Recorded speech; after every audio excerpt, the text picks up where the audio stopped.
no matter what their knowledge level is about wine, we always enjoy having them leave here with a little bit more than they came. When we've concluded the tasting, we talk about taking some time to go through the store, go through the shop, look at the wine accessories that we have, decanters, glasses, venturis, aerators. It's a wonderful experience. We have one aspect of the building that is extremely special.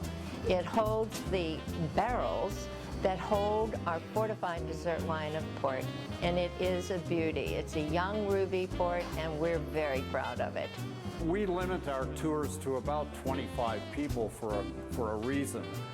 We do not want big, gigantic tours where you feel like you're just one of many. I believe the best part of the tour is at the tasting counter, where we have a little bit more personal interaction with our customers. I love to sit around, talk about good wine and how it's made, where it comes from, all of those good things. And I enjoy sharing that with my guests here at the winery also. Thank you so much for joining us this afternoon. You know what time it is? It's time to get in the game with your host, Cynthia J.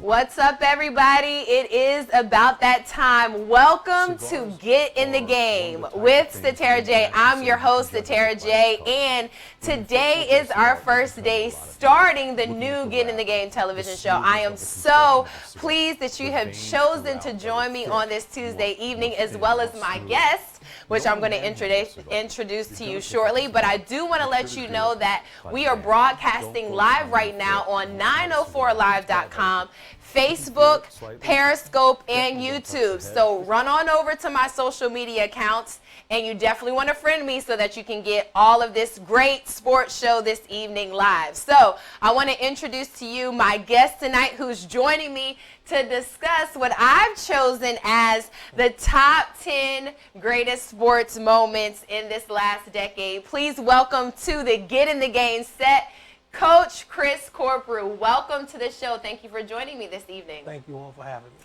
Awesome. So for those people who may not know you, let the Get in the Game family know who you are. Well, like you said, my name is Chris Cornproof.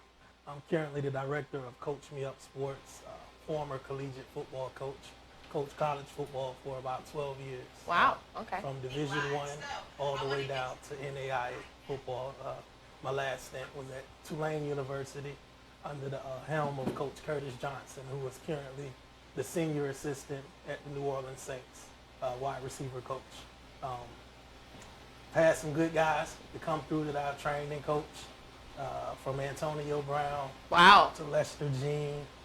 We got a guy named Dontrell Hilliard at the Cleveland Browns, Jacob Johnson at the New England Patriots. So it's been a good run. Awesome. I didn't know that you had any dealings with Antonio Brown. We may change the whole course of this show this evening just to talk about that, because as you know, Coach, he has been in the news a lot this past year. But I'll say, if we have a little time at the end of the show, maybe we can talk about that. But absolutely. As you said, you're sporting the Saints hoodie tonight. So before we even start the show, because we know what happened over the weekend. Yes. Well, we don't, as a coach, you learn to take it on the chin. There's always some things that could have been done different. Did we like the turnout of the game? No. That's 3 years in a row. Unfortunate. The guys played their hearts out. You know, coaches coached. We just didn't get the outcome that we wanted. Yeah, so. And you may not like me saying this, but I already shared it on my social media, so it's public. They basically got stunned again with another Minneapolis Miracle. From a coaching perspective, what could they have done differently? Well, that's what we said. You never, from a public standpoint, it'll always be one specific instance in a game where the public sees, well, this is what cost us the game. From a coaching standpoint, you'll go back and look at tape, and there'll be several things that we could have done different or taken advantage of. So you never should put yourself in a situation that it comes down to the decision of an official or the decision of one play. Yeah. So I'm going to put you on the spot real quick. Are y'all going to keep Teddy Bridgewater? Do you think they should keep Teddy Bridgewater? Absolutely. Absolutely. Absolutely. So he doesn't deserve to go be a starter somewhere else? He does. Yeah. I think that's a financial move. If you talk about for the love of the game, he's been groomed. He has put in his time to earn the right to be a starter, but he's also put in the time to earn the right at where he's at, and it's just being groomed the right way.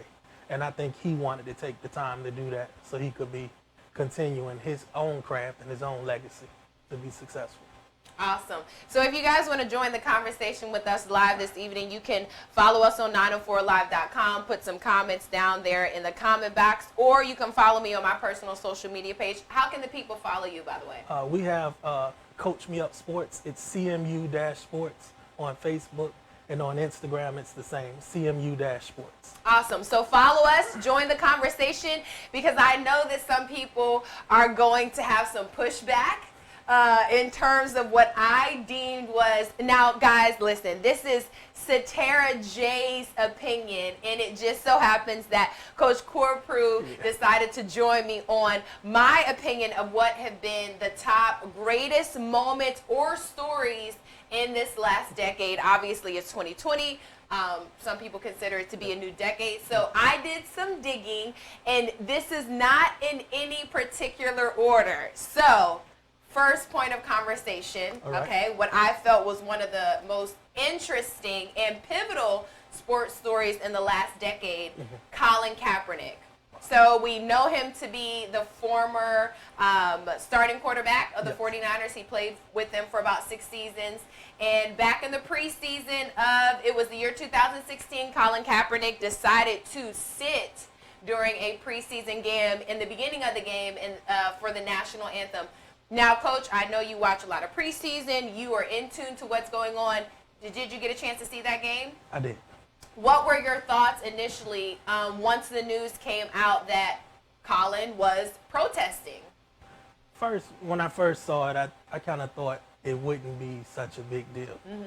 But I think what made it a big deal was the fact that the platform that was used, and the platform that was used was bigger than, if you remember growing up in a classroom, and there were people that practiced different religions, and when you had to stand up in class and say the Pledge of Allegiance, and those particular individuals didn't stand, right, you got done saying the pledge, you sat down and you continued about your day. Right. But when you're talking about a platform that reaches all over the world, you're going to have a different outcome. That millions of people are seeing. And the interesting thing about it is he ended up having a conversation with former NFL long snapper Nate Boyer in terms of his decision to sit out, during the national anthem. And I guess upon that conversation, Nate Boyer maybe encouraged him to not sit because sitting was somewhat of a sign of disrespect to our military personnel. So then Colin chose to then kneel. And at that point, his current teammate at the time,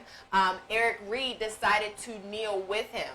When you look at that situation, another player deciding to kind of put their career on the line, so to speak, and join in with his brother to perform such an extreme protest. Talk about just the brotherhood of football and why Eric Reed would choose to do something like that. At the same time, I still think it boiled down to what they believe in. Yeah. And I believe they were at a point in their career where they believed in what they were fighting for, what they were taking a knee for.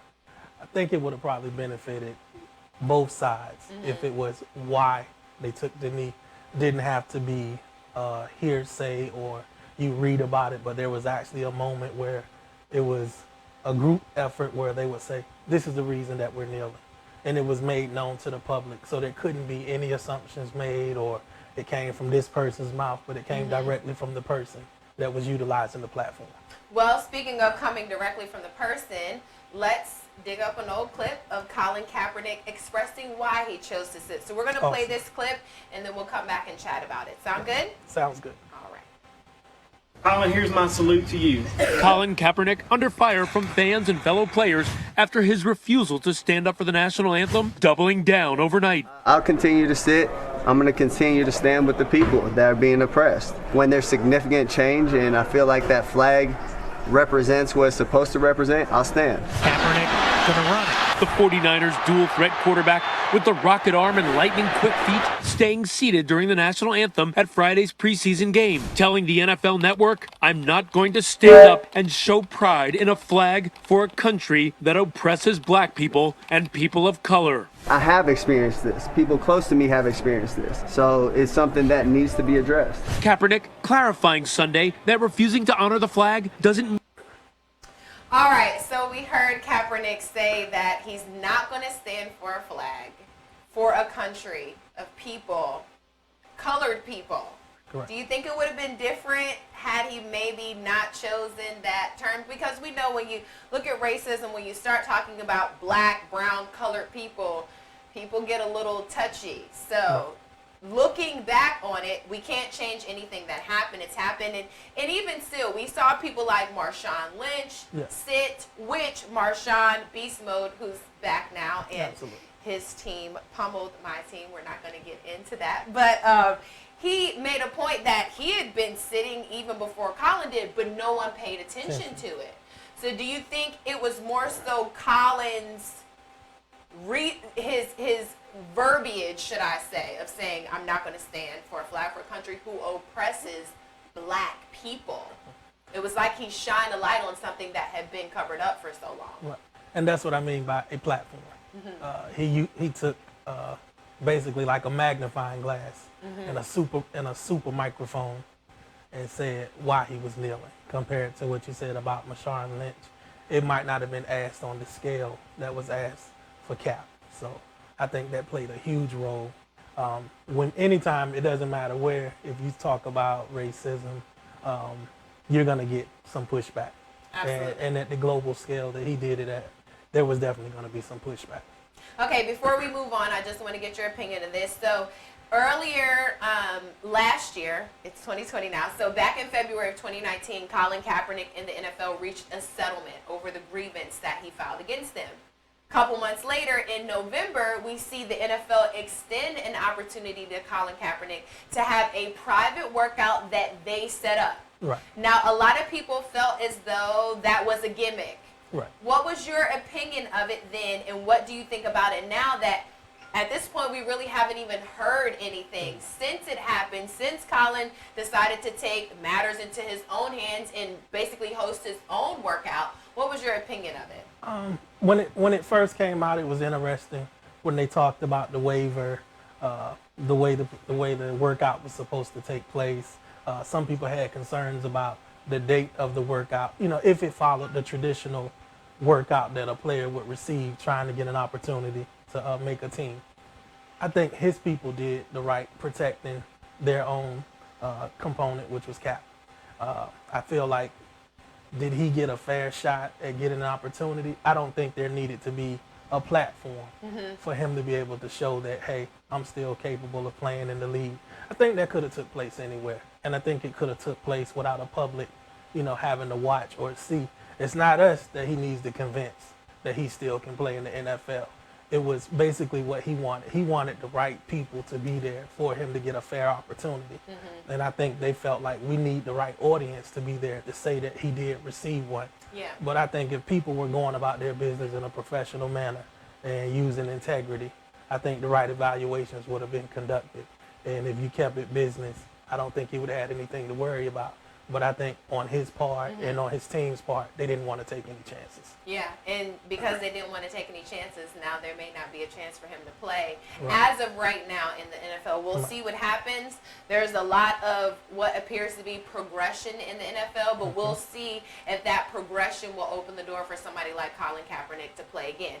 Moving along to what Satara J feels is another major topic that happened in this last decade, and that would be the sexual abuse scandals that broke out in college and professional sports. So first we initially heard about Jerry Sandusky, former assistant coach at Penn State, who, in doing my research, there was documentation that dated years before it came out.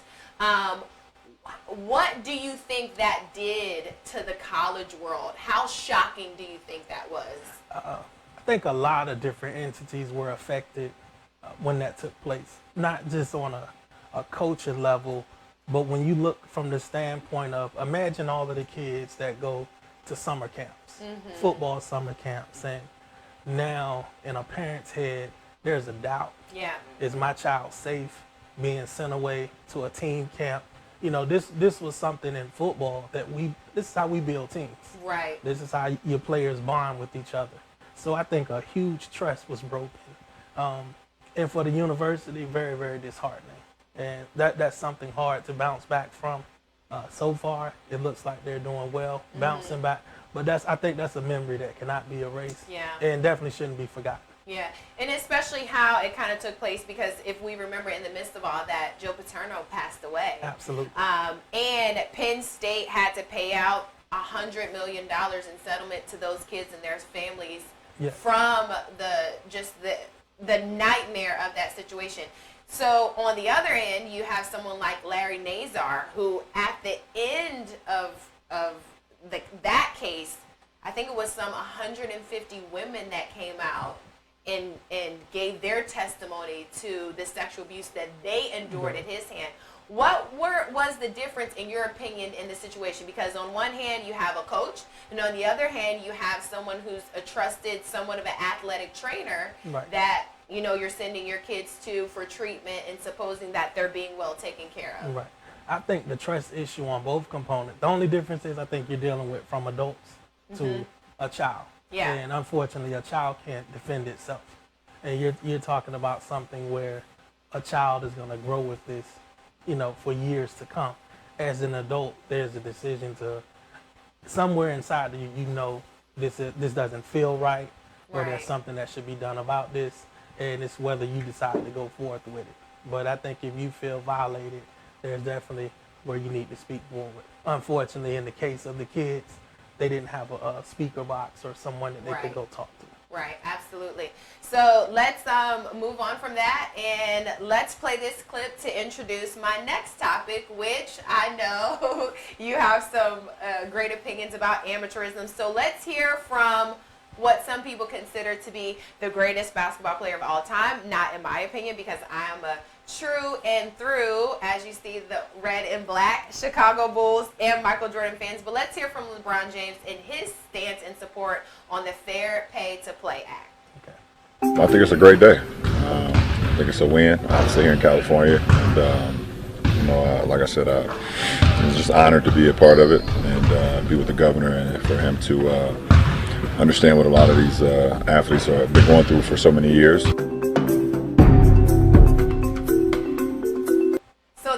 LeBron speaking on, I think it was just moments after the governor of the state of California passed the Fair Play to Pay Act, which will not really go into effect until 2023. And basically that Fair Play Act says that the NCAA cannot keep athletes from receiving money for their likeness or their image. They cannot get any pushback from the NCAA on that. Right.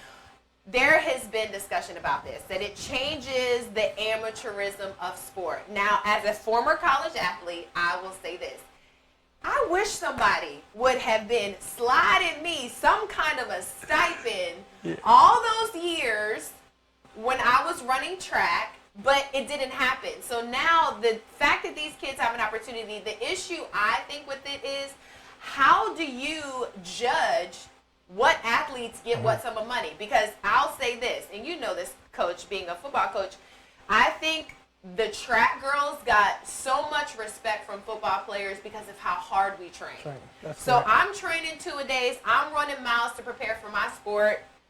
Who's to say I shouldn't get as much as a football player, even though they may be bringing in more money? The point is, as an athlete, if I feel I should get paid just like the starting quarterback because of what I'm enduring physically, what's your opinion on that? I think they're going to have to come up with a stipend. I think what this is going to do is just going to bring everything forward on the board. I think what's going to happen is there's not going to be, they're going to strive to get equity instead of equality. And the difference is going to be is now the smaller schools are going to have an opportunity to present themselves to an athlete just a little more. Because a smaller school, if they were to give an illegal bonus or a gift, or for it to be misunderstood that they gave an illegal bonus or a gift, they wouldn't survive the penalty. Right. They wouldn't survive the suspension or the probation or the taking of scholarships. Compared to a larger university, right, they would survive it. So when you talk about also with being the different sports and what they should be awarded, there's gonna have to be a clear definition of what should be awarded. But the thing is, I don't think it's gonna be based on, definitely don't base it on performance. It's gonna almost be like how you have to have gender equity. Right, So, equal. yep. It needs to be equal. Absolutely. And let's just say this, if the NCAA doesn't come up with something soon, these states are going to create their own individual laws and just to get out of hand. And this is what I mean. Right now, if I was a parent, I would either be moving to California or I would be moving to New York. And here's why. New York, the governor of New York, his version of the Fair to Pay Play Act is coming out possibly this year, and he is putting a clause in there that says universities have to give 15% of revenue from ticket sales and split that evenly amongst athletes on all teams. I think that's the awesome. NCAA is not going to, that's the last video on it. The NCAA is not going to be able to get a handle on that. No. And when you look at states like Colorado, Florida, Minnesota, all coming out with their version of it this year, Kentucky, Chicago, Nevada, Pennsylvania are all in the works. The NCAA is in trouble. Right. And we know they make a lot of money, but they need to share some of that revenue. Absolutely. There's definitely going to have to be a modification with the NCAA. Kind of like the educational school system, there's different ways to teach. And I think the NCAA, they have been the only voice that can speak or render judgment. So now they're going to have to make an adjustment. Yes. You had money coming from one pot. Now governments are looking at, you think about it, if I'm a state university, those funds come into my state. We also pay the taxes for those universities and for these employees. So why should we not have a say-so in how these funds are distributed? Or what they're going to find, and it's a topic that I'll be bringing up again in February because the XFL has now come around, and they're allowing kids to come in straight from high school, and they're going to pay them to be professional athletes. So what the NCAA is going to run into is they're going to lose their athletes. Now we know this is not going to happen overnight, and they have some time to try to get this thing under control. But the point is, at the end of the day, some of you guys need to start having children so that by the time this bill is passed, your kids are going to get paid to go to college and play a sport. So moving along, speaking of fair pay to play, another big story, in my opinion, this year, being a female, was the U.S. Women's National Soccer Team suing the U.S. Soccer Federation for non-equal pay. Right. Obviously, one of the biggest arguments is that men's soccer brings out a lot more ticket sales, a lot more fandom, a lot more sales and paraphernalia than women's soccer team does. Correct. But the women have a case. If we're playing the same amount of games, have the same length of season, why are they almost getting $10,000 less per game to play the same sport? Right. I think this is actually going to open up a different can of worms. Okay. Different can. And there's going to be, let me give you an example. Let's say they say, okay, we agree to pay you what? Equal. So that's one sport. Now think about all the other professional sports. Oh, yeah. It would be a no-brainer for an attorney to say, I have a client that's a WNBA basketball player. Absolutely. So we need to have an equivalent salary that the NBA is giving, that Major Baseball is giving. So now you're talking about, that's what I say when I say open up a can of worms. Yeah, so it's going to be very, very strategic in the way they make the decision on how that should be. Once again, I say equity, fair distributing salaries. Yeah. And we'll find out soon enough because that federal case, and it's going before a jury, and that's going to be decided this coming May.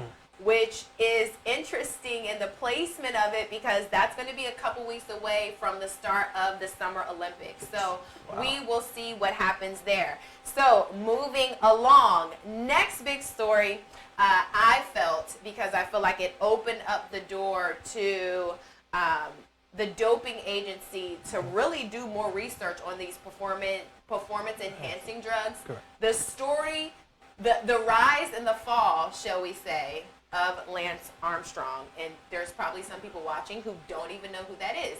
But I'll use Oprah. We'll let Oprah tell you who it is. So let's play the short clip and we'll come back and talk about it. Yes or no? Did you ever take banned substances to enhance your cycling performance? Yes. Yes or no? Was one of those banned substances EPO? Yes. Did you ever blood dope or use blood transfusions to enhance your cycling performance? Yes. Did you ever use any other banned substances like testosterone, cortisone, or human growth hormone? Yes. Yes or no? In all 7 of your Tour de France victories, did you ever take banned substances or blood dope? Yes. In your... So, I'm Oprah, you're Lance. Why, other than it being Oprah, because I feel like everybody tells Oprah everything. But at this point, you know, he had been fighting against the doping agency to say that they were against him. And, I mean, it was going to get out of hand. Why choose to do it this way, knowing that you're going to be stripped of all of your titles? I can't speak for him. I can say there's a lot of different angles. You can look at the career. The competitive career is over. If you wanted to look at it from a financial standpoint, okay, here comes the book. Yeah. If you wanted to look at it from a heartfelt guilt standpoint, it's my moment to confess, you know, and let me do it. Once again, we talk about platforms. Let me do it on one of the largest platforms, just as large as the one that I competed in. I think more than anything, that same platform, use it for an apology, because for the other competitors that were in that race and the way they trained, and if those guys did it the right way, you did take the opportunity from one of those guys to be a champion. To win. And those are moments you can't get back. Absolutely. I mean, even though he has to give back the titles, you can't do the race over again. And so whoever was in second place is pretty much pissed at this point because you can't redo a lot of opportunities missing. You're talking about over a span of a couple years. So 11 former teammates and 15 other witnesses testified against him. And one of them said it was the most sophisticated, professionalized, and successful doping scandal that the cycling world had ever seen. Wow. What do you think that did for sports like football, baseball? Because shortly after that, we saw a trickle effect of PEDs being opened up and exposed in other sports. I think just like they said, because the technology is so far beyond, like the Olympics. Sometimes it takes the Olympics to come back 3-4 years later. Right. It's not because those tests or those labs are just sitting idle. It's because they're finding different ways, innovative ways every day to test for these illegal performance enhancement drugs. Right. Awesome. So, listen, we know that nowadays people are taking all types of supplements, and they're seeing all kinds of doctors. And I mean, you heard in his talk there with Oprah that he was even getting blood transfusions. And so nowadays athletes just have to be very careful. And I know that the NCAA has something set up to where as an incoming athlete, you get this book on, even things like green tea, depending on the antioxidant levels. If you get tested for that, you could be banned. Yes. So the NCAA has even sharpened up their rules on making sure that their college athletes don't get caught in such a scandal. So let's move on to one of, actually ESPN voted LeBron James the most decorated athlete in the last decade, most successful. And one thing that I thought was fascinating, one of the most intriguing stories in this last decade was LeBron James, The Decision, this whole ESPN special. So I got a little clip of that, and we'll get back to just our opinion on this and what it did for athlete autonomy. All right. The answer to the question everybody wants to know. LeBron, what's your decision? In this fall, man, this is very tough. In this fall, I'm going to take my talents to South Beach and join the Miami Heat. Miami Heat. That was the conclusion you woke up with this morning. That was the conclusion I woke up with this morning. Why? So we don't need to hear why, but in this clip, what is hilarious to me is the person on the other side that we don't see, but we hear his response in Miami. Like, he was shocked at the same time. So the thing, LeBron got a lot of pushback for this, and I think one of the reasons he got pushback was nobody knew his decision until this was broadcasted. There were reports that said just a few moments before this ESPN special aired, Cleveland found out. But none of the other teams that were pursuing him, so to speak, had any idea what his decision was going to be. What do you think this did for athletes taking a stand and saying, this is my career, this is how I'm going to choose to govern myself in my career, and what do you think this did for that? I think this opened up awesome opportunities for other athletes to step out on their own faith or trust themselves. Granted that you do pay an agent to make decisions for you, but like you said, at the end of the day, it is your career. You always hear coaches speak from the standpoint of, if the ship's going to go down, I want to be driving the ship when it goes down. Right. So when you talk about an athlete, if I'm going to go with who I feel best, if I'm chasing championships, then I want to be somewhere where I have the opportunity to win a championship. If I want to be the highest scorer in the NBA, then I'm going to find a team where that's what I want to do. So if me and my agent, my team, we're on the same page, we have like attainment, then that's what we're gonna make that decision. I think was it the decision, or was it the fact that he kept it a secret that they were upset about? I think it was the fact that he kept it a secret. And the way, that was the first time we ever saw an athlete do something in that magnitude. Because, first of all, it created what we saw as the first big three. Because here you have LeBron, and he's going to join Chris Bosh and Dwayne Wade.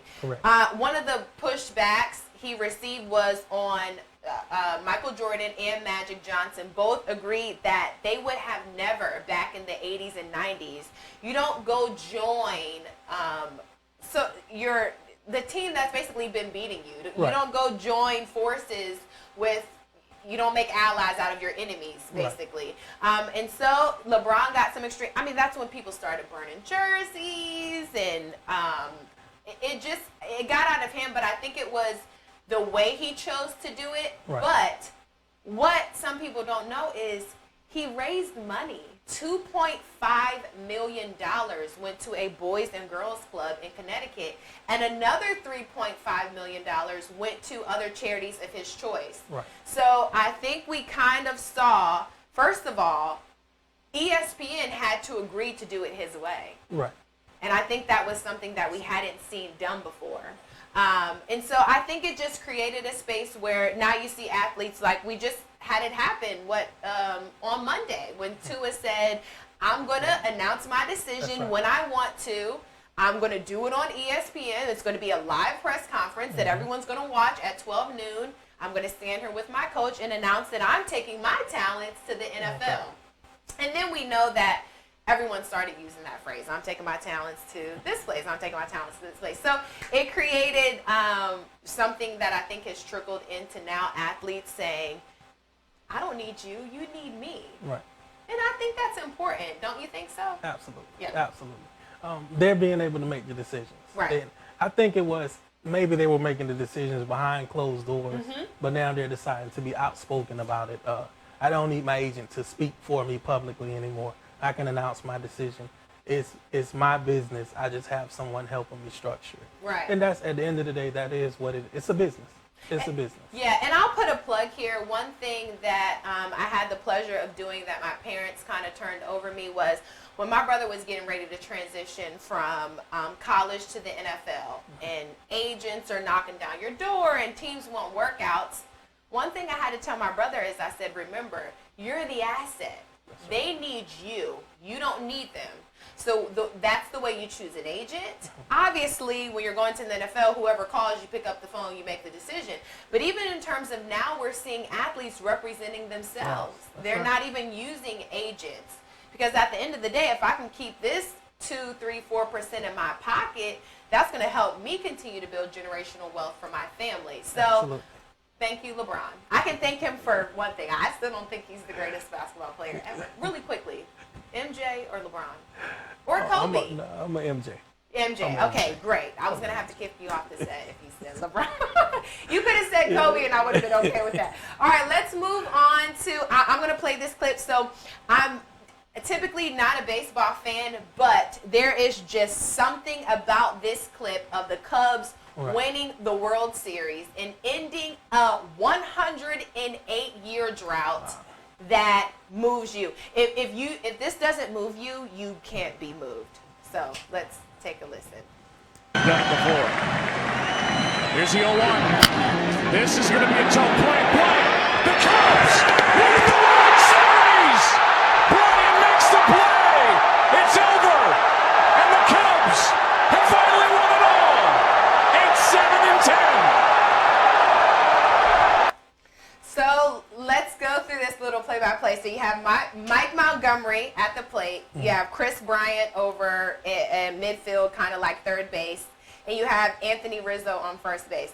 I think besides the crack of the ball, I love that sound. There's something about the sound of a bat smashing a ball. And it just, the blood rushes through my body. One thing I love about the clip, though, is you immediately see Anthony Rizzo after he catches the ball. Did you catch it? Did you see what he did? No, I didn't see it. Oh, yeah, you can't see it. I'm sorry. He put the ball in his back pocket to steal. Yeah, you would, right? I love that part of it. But what did this do for sports in general? Because at this point, you have Cleveland Browns fans who have been wearing bags over their faces. But the Chicago Cubs, 108 years? That's a long time. It's a long time. Yeah. Whether you like them or not, everybody at some point loves the underdog. Yeah. And just to see somebody catch a break, it's like you said, 108 years, and that's a prominent ball club. So to see them to get the opportunity to celebrate a championship, awesome. Yeah. I mean, awesome opportunity for the city, for the ball club, for the players. And just imagine all the different ball players and coaches that have been through that never, came close, but just didn't get to celebrate, winning the World Series. Yeah. And not to mention that, first of all, that Game 7 went for 5 hours, right? And they were playing a team in the Cleveland Indians. Both teams had the 2 longest droughts in Major League Baseball. So really, at the end of the day, whoever won, it was going to be some history made. It just so happens that they were in Cleveland when it happened, but the Chicago Cubs won. So moving along to Donald Sterling, probably one of the most, in terms of racism and comments being made by owners, almost a situation where you feel like players may have known there was some racism there, but until it comes out and you hear the audio from TMZ, unfortunately for Donald Sterling, his girlfriend released the videotape, not his wife, so, you judge on that yourself. But let's take a listen to, what the crew had to say, Chuck, Kenny, and Shaq, on the report when it came out.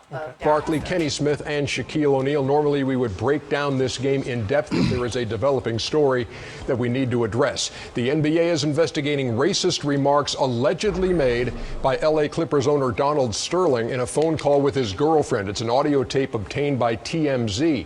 In that conversation, the man believed to be Sterling takes issue with his girlfriend posting a picture of herself with Magic Johnson and posting it on Instagram saying, quote, It bothers me a lot that you want to broadcast that you're associating with black people. Do you have to? He goes on to say, you can sleep with them, you can bring them in, you can do whatever you want. The little I ask is you not to promote it and not to bring them to my games. The NBA has issued this statement. We're in the process of conducting a full investigation into the audio recording obtained by TMZ. The remarks heard on the recordings are disturbing and offensive, but at this time we have no further information. So we know that the further information that they received was that that story was true. And I think the big point here is we saw Adam Silver step up in a way that was remarkable on behalf of the players. He basically led a push to force Donald Sterling to sell his franchise. We know this went on it actually only went on for a couple months. The NBA was able to, the NBA along with Adam Silver, they actually headed the process of finding a new owner. But in terms of, from a coach's perspective, you're Doc Rivers, right? You're coaching the Clippers. This comes out right before Game 4 of a playoff game against the Golden State Warriors. What do you tell your players? It's a hard one to swallow, but if you're just speaking from a, hey, let's play ball standpoint, those guys face a lot of different type of adversity. And that's almost, when you look at it, it's almost like it's an in-house issue. Right. Guys, we got to go out. We got to play this game. This is something that's in-house that we're going to deal with. We are going to take care of it. I think ensuring your players that it will be taken care of, it shows them where you stand and that you're not just using them for looking at them as a product. Right. So I think if the players were provided that confidence that it is an issue to me, it is something that will be handled.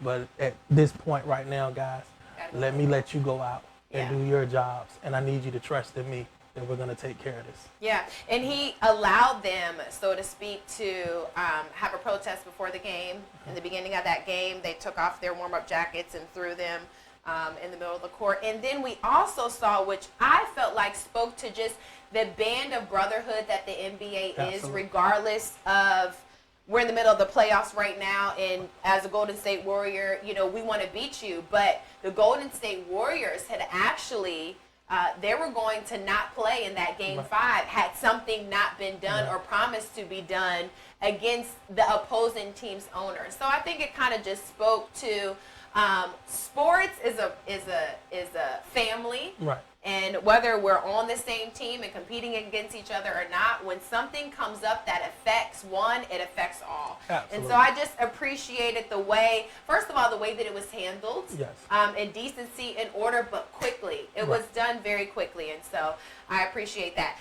Let's move on to story number 9, something that's near and dear to my heart, obviously being a female in the world of sports. Hannah Storm, Andrea Kramer, about 2 years ago, announced that they would be calling the first NFL game. What did that do for the sport of football?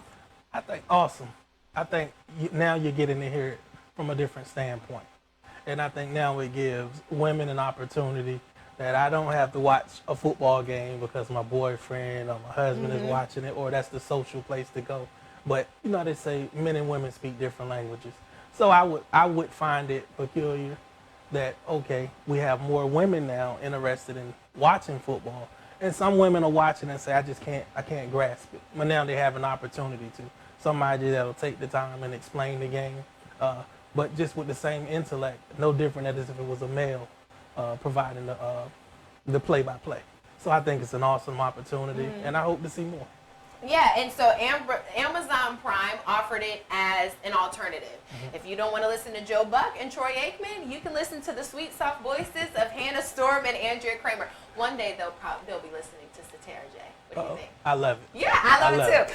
Before we close out, in my opinion, some of the most amazing athletes that we've seen in the last decade, just give 1 or 2 words. Michael Phelps. Awesome. Awesome, incredible swimmer. Yes. Yeah. Awesome. Most decorated Olympian in the history of Olympics as of now, because in my opinion, Simone Biles. Absolutely. Yeah, she's going to catch him. We know she's the most decorated gymnast of all time. Yeah. Serena Williams. Yes. unbelievable, hands down. Yeah. Unbelievable. And it's funny, I have a friend that is a very good friend of her father's, and he actually comes to Jacksonville. Okay. And he comes to visit this friend, and he was telling a story about the persistency and how determined he was for his girls to play tennis. They used to have, in their house, they had you know how the kitchen, you can open it up and close it. And they say the girls would he would take a basket of tennis balls, and they had to serve from standing on the outside into the kitchen, through that little window, into the basket to come get breakfast. So it was 24/7. And I think that was one of the most awesome stories that you could hear about a dad just committing himself to make sure that their girls fulfill their dream. And it paid off, and she's currently right now playing in the Australian Open, which is a tournament she won a couple years ago when she was pregnant with her daughter Alexis O'Hannon. And then lastly, I'll just mention Usain Bolt as a track and field athlete, one of the greatest sprinters of all time that we've ever seen. Listen, time runs out when you're having fun. So we're going to close out this evening. Just reminding you guys that we are here every Tuesday evening at 6:30 p.m. Get in the game with Satara J. You can follow me on social media, Instagram and Twitter at Bunch of Legs. That's BUNCHE, the letter A, LEGZZ. And you can also follow me on Facebook.